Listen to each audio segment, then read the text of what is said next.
Hi, I'm JMAXICUS and welcome to another episode of TLDR.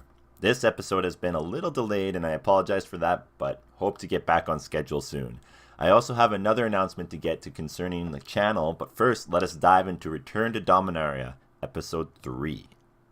So last we left Joyra, she had hired a merfolk named Ziva to surface the Weatherlight and bring it to ground at the shores of Bolgarden, which is right next to Urborg. So what I thought previously with the Weatherlight being near Sarpadia was wrong. Joyra just hired a Sarpadian merfolk is all. So after it surfaced, there was the Thrawn metal skeleton and its engines. Joyra uses a mechanical hour from overhead to see through its eyes and survey the wreckage. With restoration work getting ready to begin, an angel sent from the Church of Sarah named Tiana arrives. If you don't know about Sarah, I will briefly do a quick breakdown. So Sarah was a planeswalker who formed a plane primarily out of white mana. The plane she created, called Sarah's Realm, was populated by angels and worshippers. She helped out Urza after he was wounded from the Phyrexians, and he spent many years in Sarah's Realm. When he left, the Phyrexians invaded and wiped out a lot of Sarah's people. The black mana essence also tainted the realm badly enough to force Sarah to leave. She ends up leaving and falling in love in Ulgratha, and her lover dies in front of her. She then goes heartbroken back to Dominaria, where she's wounded by a thief disguised as a planeswalker. She has lost the will to live and decided not to heal herself, and she dies. Her realm continued on with her head archangel, Radiant, in charge. She became paranoid and started killing loyal followers thanks to the Phyrexians. Urza came back and helped the refugees escape on the Weatherlight, and then he collapsed the realm into the ship's power core, which gave it enough power to travel planes. So back to Dominaria. Tiana comes and is reacting to the Weatherlight wreckage rather oddly. Tiana is a guardian angel sent by the church and has nothing to guard, but she's dispatched to the Weatherlight wreckage. She's reacting rather oddly towards the Weatherlight, smiling and glowing and crying, even acting shy around it. Joyra has a new hall seat she obtained from the tree elemental Malamo to regrow the hall, but that is the second most important part. So they go inside to look at the power stone containing Sarah's realm to see if it still works. Tiana was to take the power stone back for the church if it no longer functioned because it was such a sacred object. When studying the stone, Tiana has a I know Kung Fu type moment and starts talking about the mechanics of the stone and the engine parts. Tiana then begins praying to the stone with encouragement from Joyra, and the stone, voila, comes back to life.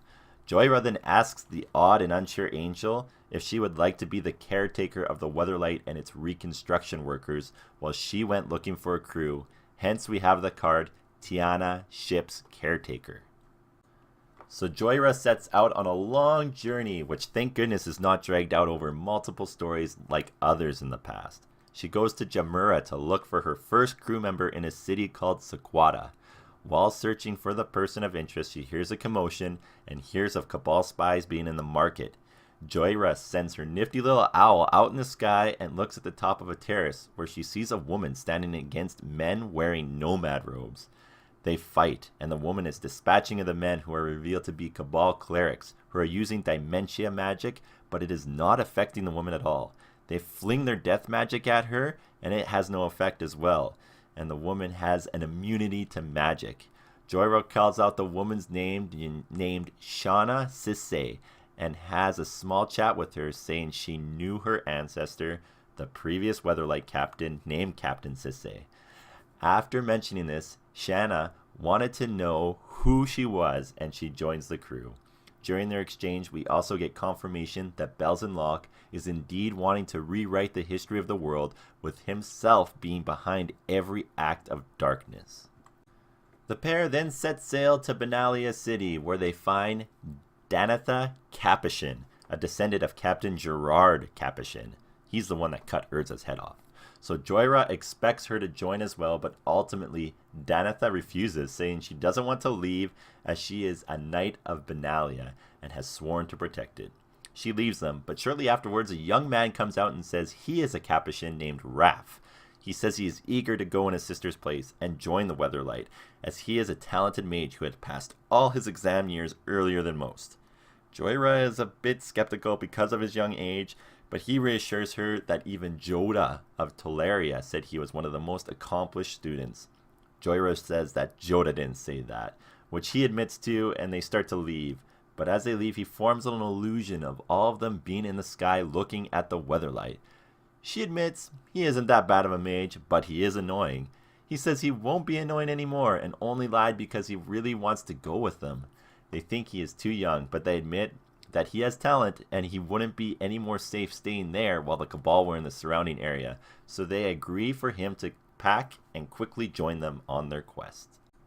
They head back to the Weatherlight and see the vast improvements that have taken place. Raph points out that he sees Tiana and that she has a vampire with him, who we find out later is named Arvad, and swears to fight at Captain Joyra's side. Tiana says that it is a long story, and Joyra says that they don't have time for that now, as she is expecting someone. And with the rush of wind and golden light, the majestic Ajani Goldmane appears on the shore. Uber hype. What'd you guys think of the story? Do you have any questions about the story or any of its history? It is super cool to see the Weatherlight crew being assembled from old characters, as well as new ones that are descendants of the old ones. Let me know in the comments below, and don't forget to like, subscribe, and share this video to the world, because these videos are awesome, right? As for the new news about the channel, I will be running some videos on the side of TLDR matches from my local gaming stores as well. I'll be posting a couple from Standard, maybe Limited, Modern, eventually Legacy if it works out. These will just be a quick breakdown of the matches, kind of like a highlight reel. So I hope you enjoyed the story, and stay tuned for more TLDR.